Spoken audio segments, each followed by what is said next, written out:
Hello mga ka-legit Dabarkads! Another updates po tayo ngayong araw kung saan ang request po ni Mr. Jose Manalo para po sa pabor na ibibigay dito kay Mr.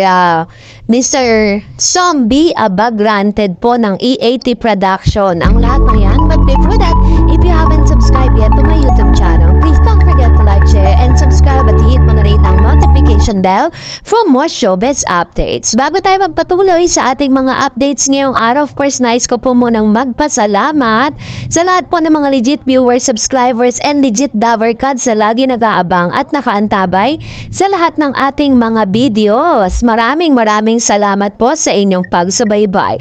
At ngayong araw narito ng ilan sa mga videos po ni Mr. Zombie Toge na talaga namang nag-garner ng napakaraming views sa social media.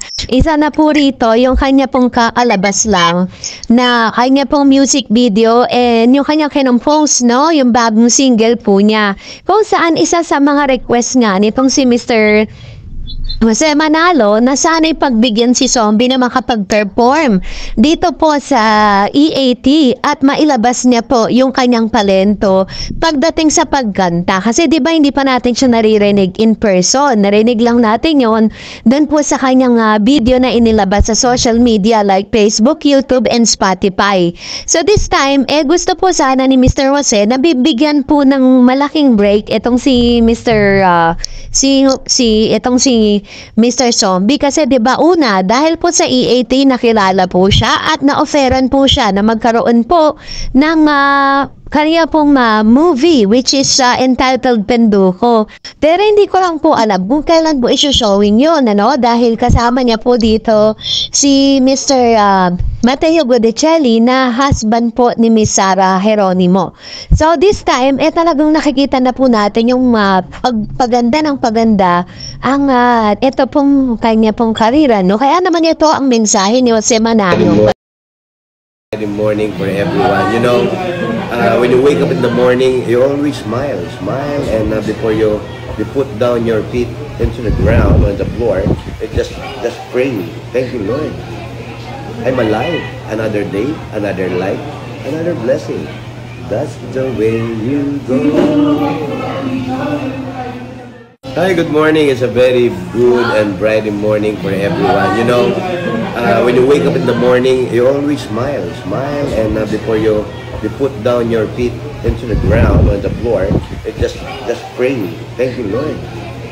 I'm alive. Another day, another life, another blessing. That's the way you go. So sa mga pinapakita nga dito ni Mr. Jose Manalo and Mr. Zombie Toge, ito po yung isa sa mga nangangahulugan lang na hindi po talaga totoo ang mga chismis patungkol sa kanilang dalawa na may hidwaan po sila, na may something po sa kanilang dalawa na talagang kumbaga parang sinasabi ng ilang mga bashers na si Jose daw ay hindi feel o hindi bet itong si Zombie. Samantalang nung karawan pa po ni Zombie ay diriwang pa po ni Jose, no? Dun po sa barangay na pinuntahan nila at hindi po in-expect ni Zombie na gawin yon. So, dahil po dito, pinapatunayan lang po dito sa mga videos at sa mga request nga nitong si Mr. Jose Manalo na talagang sobrang special sa kanya si Zombie. Talagang pinapakita lang niya dito na talagang si Zombie is a very special part ng TBJ. At kasunod nga ng kanya pong sunod-sunod na mga swerte ngayon, mga blessing niya, no? Biruin po ninyo. Dahil po sa pagganap niya bilang isa sa mga host ng EAT, nagkaroon siya ng sarili niyang first ever single debut na napapanood na natin ngayon at napapakinggan na. At the same time, meron pa siyang movie. Kasabay nga nito ay isa rin sa mga ina-expect po ni Mr. Zombie na magkakaroon din siya ng mga brand, clothing brand, no? Na kumakausap na po dito kay Zombie dahil makikita po natin talagang nire-represent niya kasi yung kanyang kulay, no? sa Nigerian.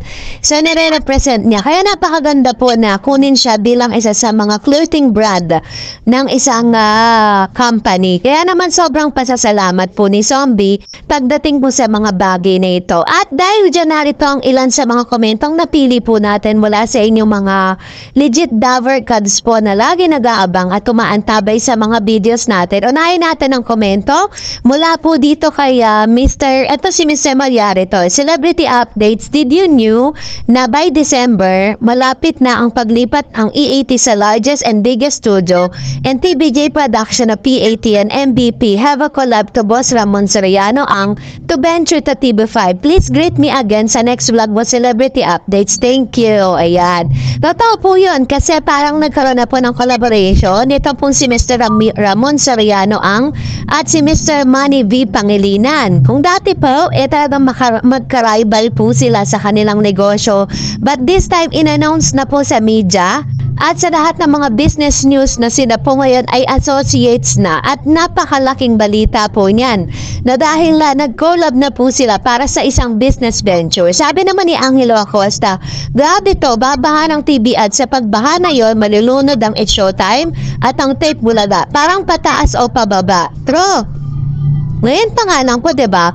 Pambaga parang this coming October 30 po is yung mga kapapasok lang na mga advertisement, no? Yung mga gusto po magpa-ads, magpa-advertise dito sa E80 ay unti-unti na nating mapapanood this coming October 30, 2023 dahil nag-iba na po sila ng time slot. Sabi ni Mel Gibbs Vergara, lagi naman ganun ang mga yan, kinakapalan na lang ang mukha. Wag na magtaka. Tro, no? Dahil talaga namang masasabi natin yung mga kalaban na yan, wala na talagang ibubuga. At gagawa na lang po talaga sila ng ingay sa social media para sila ay mapag-usapan. Kaya naman dead man na lang tayo sa mga yon. And let's focus dun sa blessing na meron po ang E80 at ang TBJ production. Sabi ni Mr. Martin Cuenca, Happy Wednesday legit Daver Cards and TBJ Defender. Long live 1979 original TBJ E8 Mulaga 14344 E80 TBJs at TV5 for life. Ayan. Thank you Mr. Martin Cuenca sa inyong palagiang panonood sa ating updates. And for the last comment, sabi po ni Mr. Mariari Orito, yan ang ABS-CBN. Yan, at hintay na lang natin. Did you know na answer prayer ako sa request ko na more time sa E80 para makover lahat ng segment like 2 beses ipapalabas ang face-to-face, meron sa umaga at panghapon. Please shoutout naman ako ulit. Malyari Mascaringas, thank you for always greeting me. Please greet me again sa next vlog mo. Ayun, salamat po Mr. Malyari. Sa inyo pong palagi ang panonood, ano? Abangan natin niya kasi may malaki silang pasabog this coming October 30. At siyempre nagpapasalamat din tayo sa mga legit Daver Cards. Sa kahit sobrang haba po ng mga TV commercials ay hindi talaga iniiwan ang mga legit Daver Cards. Talaga nakikita natin yung kanilang very supportive, napaka-supportive po ninyo. And that's it for today. For more videos and updates, please don't forget to like and subscribe and please follow me on my Facebook page, Dar Eds TV. God bless everyone. See you on my next vlog.